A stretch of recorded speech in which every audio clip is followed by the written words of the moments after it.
2020년부터 약 3년 동안 전 세계 모든 사람들이 코로나 팬데믹으로 고통을 당하고 힘들어 했었습니다. 교회도 마찬가지였죠. 예배를 드릴 수가 없었고 모이지도 못하고. 그때 제가 깨달았던 한 가지는 오늘 우리 찬양팀의 찬양처럼 당연하다고 생각했던 그 모든 것들이 하나도 당연한 게 아니었구나. 이게 다 주님의 은혜였고 주님이 허락하시지 않으면 어떤 것도 내 계획과 뜻대로 되는 것은 없구나 라는 것을 깨닫게 하셨습니다. 그래서 저는 오늘 이 송년주일에 사랑하는 우리 성도님들과 이렇게 말씀을 다시 나눌 수 있는 기회가 또 주어져서 참 감사하게 생각을 합니다. 오늘 이 마지막 주일에 함께 말씀을 나눌 때에 다시 한번 우리를 여기까지 인도하신 하나님의 은혜와 그 사랑을 깊이 되새겨보는 그런 시간이 되시기를 바랍니다. 오늘 준비한 말씀의 제목은 그리 아니하실지라도입니다. 오늘 본문에서 우리는 느부갓네살이라는 왕을 만나게 돼요. 이 느부갓네살 왕은 바벨론 역사에서 굉장히 두드러진 왕입니다. 바벨론의 전성시대, 바벨론의 부흥시대, 또 바벨론의 황금시대를 열었던 왕입니다. 밖으로는 애굽, 또 시리아, 팔레스타인까지 그 영토를 확장했고요. 또 이 느부갓네살 왕은 이스라엘 역사에서 참 잊을 수가 없는 인물인데요. 주전 586년 예루살렘을 함락시킨, 멸망시킨 장본인입니다. 수천 명의 사람들을 바벨론으로 강제 이주시켰고요. 그 중에서 이제 오늘 본문에 나오는 다니엘이라든지 다니엘의 세 친구들이 포함이 되게 됩니다. 이 느부갓네살 왕이 무슨 일을 했는가? 오늘 본문에 보니까 금신상을 세웁니다. 이 금신상에는 몇 가지 특징이 있습니다. 첫째는 금이에요. 황금이에요. 이 금으로 신상을 만들어 놓고 거기에 절하라는 거죠. 황금 앞에 절을 하라. 마귀가 예수님을 시험할 때도 세 가지 시험을 하는데 그 중에 하나가 뭐냐면 천하 만국의 영광을 보여주면서 자신에게 절하라는 것이었습니다. 세상의 황금, 세상에 빛나는 것들에 절을 하면 주겠다라는 것이죠. 바벨론의 이 느부갓네살 왕의 메시지는 그런 의미에서 우리에게 생소한 메시지가 아닙니다. 지금도 얼마나 많은 사람들이 이 황금 앞에, 금이라고 하는 물질 앞에 자신의 영혼을 숙이고 있는지 모르겠습니다. 또한 이 느부갓네살 왕이 만든 이 신상은 황금이기도 했고요. 또 하나 특징이 있는데 높았어요. 그 높이가 약 27m였습니다. 우리 아파트 높이로 하면 9층에서 10층 정도의 높이예요. 어마어마하게 높은 거죠. 그렇게 높은 이 신상을 만들어 놓고 거기다가 절하라는 거예요. 사탄의 메시지는 예나 지금이나 별로 달라지지 않았습니다. 예수님께도 마귀가 동일하게 접근해요. 성전 높은 곳에 데리고 가서 거기서 뛰어내리라. 마귀는 지금도 저와 여러분에게 이 높은 것, 높은 권세, 높은 자리, 여기에다가 가치를 두고 거기에 집중하게 합니다. 그리고 그것을 얻기 위해서 절하라는 것이죠. 그리고 많은 사람들은 그 황금과 그 높은 자리, 높은 권세를 위해서 또 숙이고 있습니다. 그런데 오늘 본문에 보니까 이 황금 앞에, 그 높은 신상 앞에 굽히지 않은 사람들이 나옵니다. 우리가 이제 다니엘의 세 친구라고 요약해서 말하는 사드락, 메삭, 아벳느고가 오늘 본문의 주인공입니다. 사실 이 사드락, 메삭, 아벳느고라는 이름은 본명이 아니에요. 바벨론으로 잡혀오고 난 다음 왕이 바벨론식으로 이름을 다 바꿔줬거든요. 그래서 이 사드락이라는 뜻은 태양신에서 이름을 따왔고요. 또 메삭은 바벨론의 여신, 그리고 아벳느고는 불의 여신, 불의 신의 이름을 따가지고 그렇게 이름을 만든 겁니다. 본래 저들의 이름은 하나냐, 미사엘, 아사랴, 이것이 저들의 본명입니다. 이 하나냐라는 것은 하나님은 친절하시다, 또 미사엘이라는 뜻은 하나님 같은 분은 없다. 그리고 아사랴, 이것은 뭐냐면 하나님은 나의 도움이시다. 얼마나 신학적인 이름입니까? 그런데 그런 그들이 바벨론의 이 느부갓네살 왕이 만들어 놓은 황금 앞에 절을 안 해요. 그리고 27m나 되는 이 높은 금신상 앞에 절하지 않습니다. 결국 저들에게 주어진 형벌은 뜨겁게 타는 풀무불에 던져지는 것이었습니다. 이들은 왜 절하지 않았을까? 절을 하지 않으면 저들에게 어떤 일이 일어날 거라는 것을 몰라서 그랬을까요? 아니요. 이들은 누구보다도 지금 이 느부갓네살 왕이 만들어 놓은 금신상에 절하지 않으면 자신들에게 어떤 불이익이 닥칠 거라는 것을 잘 알고 있습니다. 이것 때문에 우리가 지불해야 할 대가가 적지 않다라는 걸 잘 알아요.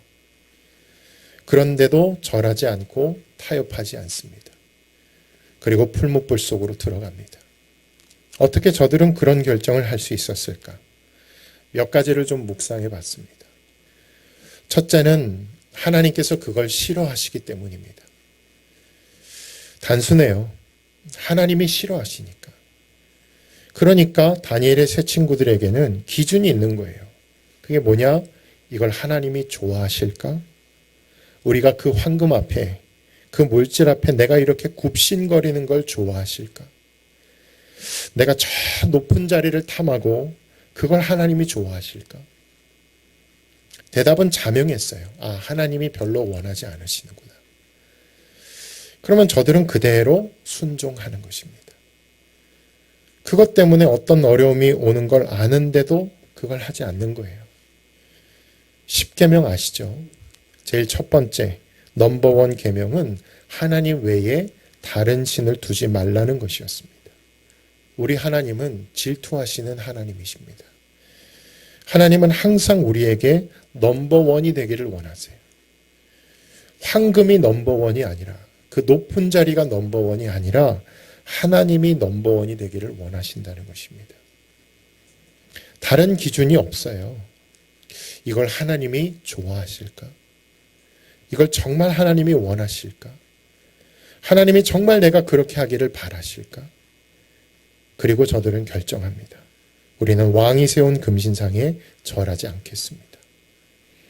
그 다음 두 번째, 저들이 왜 금신상에 절하지 않았을까?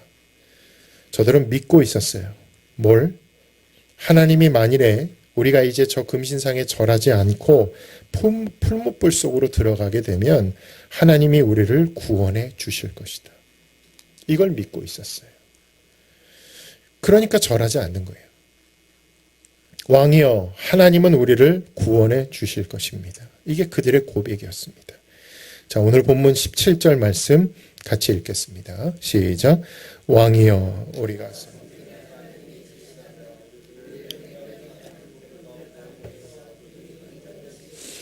왕의 손으로 건져내시리이다. 성도 여러분, 지금 이 하나냐, 미사엘, 아사랴, 이 세 친구들이 경험한 하나님은 어떤 하나님이냐면요, 자신들의 나라가 망하는 것을 내버려둔 하나님입니다. 바벨론의 느부갓네살 왕이 와서 우리나라 이 남유다의 마지막 왕인 시드기야의 눈을 뽑아가는 걸 보고도 내버려 두신 하나님. 예루살렘 성전이 불에 다 타버렸어요. 교회가 불에 다 타버렸어요. 사람들이 하나님이 선택한 백성들을 유린하고 착취하고 깔보고 그걸 내버려 두신 하나님. 아주 무력하고 힘이 없어 보이는 하나님. 그래서 느부갓네살 왕은 금신상을 만들어서 바로 이것이 전능한 신이니까 여기다가 절하라는 거잖아요. 근데 이 다니엘의 세 친구는 거기에 절하지 않습니다. 여러분, 이 세 친구들이 여전히 믿고 있는 하나님. 그 하나님은 자기 나라의 백성들이 망하는 걸 내버려뒀고 교회가 불타는 걸 내버려뒀고 그래도 여전히 이 세 친구들은 하나님을 믿고 있는 거예요. 여러분, 믿을만 해서 믿는 건 누구나 다 합니다. 근데 바랄 수 없는 중에 바라는 믿음. 이래도 믿겠느냐? 이래도 믿을 수 있을까? 그래도 믿는 믿음. 상황은 나로 하여금 이제 그만 믿으라고. 환경은 나로 하여금 이제 적당히 믿으라고. 내 주변에 있는 사람들은 전부 다 나를 깔보고 교회를 무시하고 나의 신앙을 무시하고. 왜? 망했으니까. 그런데도 이 세 친구들이 믿고 있는 하나님은 우리를 구원해 주실 것입니다. 예루살렘 성전이 무너지는 것을 허락하신 하나님이시지만 하나님이 나를 풀무불에서 건져내실 것입니다. 왕의 손에서 우리를 건져내실 것입니다. 여전히 믿고 있는 것이죠. 이 믿음 때문에 다니엘의 세 친구들은 절하지 않은 것입니다. 마지막 이 다니엘의 세 친구들 하나냐, 미사엘, 아사랴는 왜 절하지 않았을까? 하나님을 사랑했기 때문입니다. 저들은 믿었어요. 하나님이 우리를 분명히 구원해 주실 것이다. 우리가 풀무불에 던져지면 하나님이 절대로 내버려 두지 않으실 것이다. 믿었어요. 그런데 여기서 끝나는 게 아니었어요. 저들의 믿음은 거기서 더 나아갑니다. 하나님이 우리를 구원해 주실 것이다. 아멘. 거기서 더 나아가요.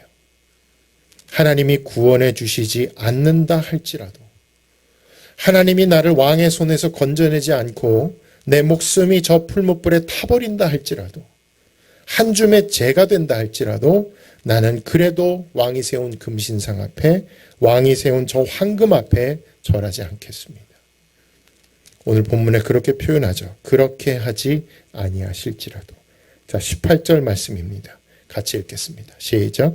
그렇게 하지 아니하실지라도 왕이여 우리가 왕의 신들을 섬기지도 아니하고 왕이 세우신 금신상에게 절하지도 아니할 줄을 아옵소서. 여러분, 오늘 여러분 안에 있는 걱정과 염려는 무엇입니까? 무엇이 나를 불안하게 하고 무엇이 나를 두렵게 합니까? 이제 2025년 한 해의 끝에서 예배드리는 오늘 이 시간에도 여전히 인상을 쓰고 있다면, 여전히 내 마음을 짓누르는 무언가로 인해서 얼굴이 굳어져 있다면 그 이유는 무엇입니까? 여러분, 저는 우리 하나님이 살아계심을 믿습니다. 저는 우리 하나님이 원하시면 내일이라도 당장 그 모든 어려움과 고난을 다 멈추게 하시고 그만두게 하시고 다 치유하시고 깨끗하게 회복시키실 것을 믿습니다. 그런데 여러분, 그렇게 하지 아니하실지라도, 그리 아니하실지라도 여전히 기도하시겠습니까? 여전히 하나님을 찬양하시겠습니까? 여전히 말씀 앞에 앉으시겠습니까? 그렇게 하지 않는다면 이제는 좀 황금 앞에, 돈이라는 물질 앞에 무릎을 꿇을 만하지 않을까요? 그렇게 하지 않으신다면 나는 이제 좀 높은 자리를 탐하고 그렇게 살만하지 않을까요? 그렇게 하지 아니하실지라도 여전히 나는 왕이 세운 금신상에 절하지 않을 것입니다. 마음을 다하고 뜻을 다하고 힘을 다하고 목숨을 다하여 주 너의 하나님을 사랑하라. 마태복음 22장의 말씀을 이 다니엘의 세 친구들은 정말로 하나님을 사랑하는 마음으로 금신상 앞에 절하지 않았던 것입니다. 자, 결론입니다. 결국 어떻게 됐을까요? 이 세 친구들은 들어가요. 풀무불 속에 던져지죠. 느부갓네살 왕은 열이 받을 대로 받았습니다. 새 친구들에게 왜 기회를 안 줬겠어요? 왜 회유하지 않았겠어요? 야, 내가 눈 딱 감고 두 눈 딱 감고 봐줄 테니까 금신상에 이제라도 절 한번 해라. 그러면 살려주겠다. 근데 끝까지 안 하겠다. 끝까지 안 하겠다. 그리고는 또 하나님, 자신이 그 하나님의 이름이 있는 성전을 무너뜨린 사람인데 여전히 그 하나님이 자기를 구원할 거라고 믿고 있는 저 세 친구들의 믿음 앞에 이 느부갓네살 왕이 열받아요. 그리고는 풀무불을 더 뜨겁게, 평소보다 7배나 더 뜨겁게 이 세 친구들을 포박하고 결박하고 풀무불에 던지려고 했던 옆에 있던 이 사람들이 그 불이 얼마나 뜨거웠던지 그들이 다 불타버렸어요. 그 정도로 불을 뜨겁게 지핀 다음에 이제 새 친구들을 거기에 집어넣은 겁니다. 그런데 여기서 놀라운 일이 일어나죠. 풀무불에 던졌는데 이 새 친구들이 일절 비명을 지르지 않아요. 참은 게 아니고요. 아무렇지도 않았기 때문입니다. 저들은 뜨거운 열기가 없어요. 하나도 안 뜨거운 거예요. 그래서 그냥 가만히 거기서 쭈뼛쭈뼛 하고 있는 거예요. 더 놀라운 게 뭔지 아십니까? 이 풀무불에 분명히 사드락과 메삭과 아벳느고, 하나냐와 미사엘과 아사랴 세 사람만 들어갔는데 느부갓네살 왕이 가만히 보니까 네 사람이 보이더라. 자, 24절, 25절입니다. 시작. 그때에 느부갓네살 왕이 놀라 급히 일어나서 모사들에게 물어 이르되 우리가 결박하여 불 가운데에 던진 자는 세 사람이 아니었느냐 하니 그들이 왕에게 대답하여 이르되 왕이여 옳소이다 하더라. 왕이 또 말하여 이르되 내가 보니 결박되지 아니한 네 사람이 불 가운데로 다니는데 상하지도 아니하였고 그 넷째의 모양은 신들의 아들과 같도다 하고, 분명히 불 속에 들어간 사람은 세 사람인데 느부갓네살 왕과 그의 신하들은 네 사람을 보고 있더라는 거예요. 이 네 번째 사람이 누굴까요? 예, 바로 성육신 하기 전에 예수님이다라고 학자들은 그렇게 이야기합니다. 성자 하나님, 그죠?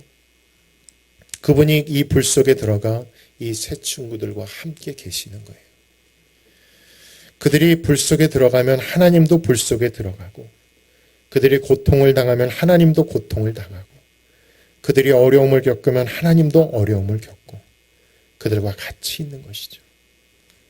여러분, 우리 하나님은 원하시면 그 풀무불을 한숨에 그냥 다 꺼버리실 수도 있어요.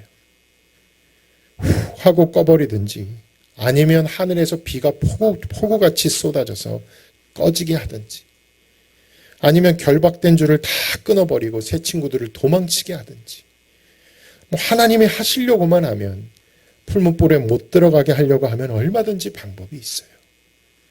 그런데 하나님이 하신 방법이 뭐냐면 그 풀무불 속에, 그 뜨거운 불, 그 고난의 불 속에 우리 하나님도 새 친구들과 함께 하셨다는 것입니다.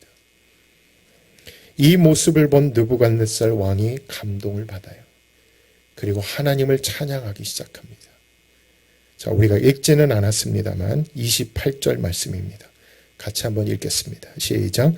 느부갓네살이 말하여 이르되 사드락과 메삭과 아벳느고의 하나님을 찬송할지로다.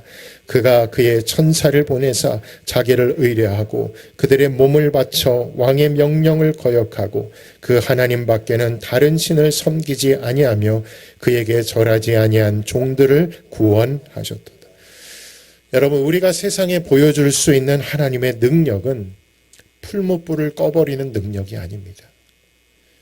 우리 가정에 아무 문제가 없고 사업도 여전히 잘 되고 건강에 이상이 없고 관계는 다 원만하고 교회는 날로 사람들이 몰려와 더 이상 앉을 자리가 없을 정도로 부흥하고, 그렇게만 하나님이 능력을 보여주시는 게 아니라 그런 어려움과 힘듦과 고난과 탄식과 절망 속에 있을 때 하나님이 나와 함께 하시는 것이죠. 그렇게 하지 아니하실지라도 나는 여전히 하나님을 의뢰하고 성전이 망했지만, 나라가 망했지만 나는 여전히 하나님을 의뢰하고 여전히 그 하나님께 내 마음과 힘과 목숨과 뜻을 다해서 하나님을 사랑하기로 결정하고, 그렇게 할 때 세상은 느부갓네살 왕처럼 고백하는 것이죠. 하나님을 찬송할지로다. 사랑하는 성도 여러분, 우리 하나님은 어디에 계십니까? 하나님은 지금 우리 성도님들과 함께하고 계십니다. 우리 성도님들 그 고난의 불 가운데 있을 때, 그 눈물의 골짜기를 지날 때 그 구비구비마다 하나님은 잠잠히 함께하고 계십니다. 불을 꺼버리는 능력, 줄을 끊어버리는 능력이 아니라 그저 함께해 주시는, 그래서 그 고난의 불 속에서 내가 상하지 않도록 나와 함께해 주시는 하나님, 그 하나님을 볼 때 세상은 비로소 하나님의 영광을 찬송하게 되는 것이죠. 그러므로 여러분 뒤로 물러가지 마시기 바랍니다. 어떤 환난과 어려움이 닥친다 해도, 어떤 문제가 내 마음을 어렵게 하고 힘들게 해도 우리는 더 하나님 앞에 마음을 겸손하게, 그리고 더 간절한 마음으로 우리 하나님을 예배했으면 좋겠습니다. 우리 하나님의 능력이 좀 쇠하여진 것 같은, 하나님의 능력이 예전 같지 않은 것 같은 내 안에 불신과 의심이 싹트고 있습니까? 사랑하는 성도 여러분, 오늘 이 연말에 하나냐와 미사엘과 아사랴의 믿음이 우리에게 도전을 주고 있습니다. 그렇게 하지 아니하실지라도, 내가 생각했던 대로 흘러가지 않을지라도, 내가 기대했던 일이 일어나지 않는다 할지라도, 내가 믿었던 일이 일어나지 않는다 할지라도 나는 여전히 하나님을 의뢰하겠습니다. 그랬을 때 우리 하나님이 그 믿음을 기뻐하시고 우리와 함께 하시고, 이 불 속에서 우리 성도님들이 꺼지지 않도록, 타들어가지 않도록, 머리털 하나 상하지 않도록 지켜주시고 보호해 주시고 풀어주시고 온전케 하시며 가르치시고 공급하시며 함께하여 주시는 줄로 믿습니다. 그러므로 말미암아 마침내 여러분과 함께했던 누군가가 진실로 살아계신 하나님, 그 하나님을 찬송하고 하나님을 인정하게 될 날이 속히 오게 될 줄로 믿습니다. 믿음으로 끝까지 우리 하나님을 바라보는 저와 여러분 되시기를 바랍니다. 이 연말에 은혜와 평강이 우리 성도님들 삶 속에 늘 함께 하시기를 예수님의 이름으로 축원합니다. 아멘. 기도하겠습니다.